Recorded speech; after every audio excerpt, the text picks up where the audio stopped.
Ang sulat para sa iglesia sa Efeso. Isulat mo ito para sa anghel na nagbabantay sa iglesia sa Efeso.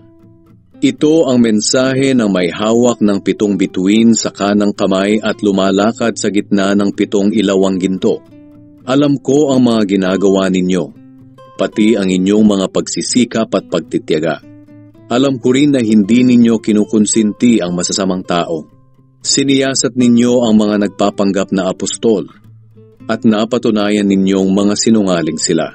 Tiniis ninyo ang mga kahirapan dahil sa pananampalataya ninyo sa akin at hindi kayo nanghina. Ngunit ito ang ayaw ko sa inyo. Ang inyong pag-ibig sa akin ngayon ay hindi na tulad ng dati. Alalahanin ninyo kung gaano kayo nanamlay sa pananampalataya.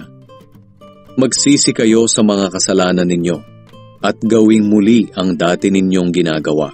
Kung hindi, pupuntahan ko kayo at kukunin ang inyong ilawan. Ngunit ito ang gusto ko sa inyo. Kinasusuklaman ninyo ang mga ginagawa ng mga Nicolaita, na kinasusuklaman ko rin. Kayong nakikinig, pag-isipan ninyong mabuti ang sinasabi ng banal na espiritu sa mga iglesia. Ang magtatagumpay ay papayagan kong kumain ng bunga ng punong kahoy na nagbibigay ng buhay. Ang punong ito ay nasa paraiso ng Diyos.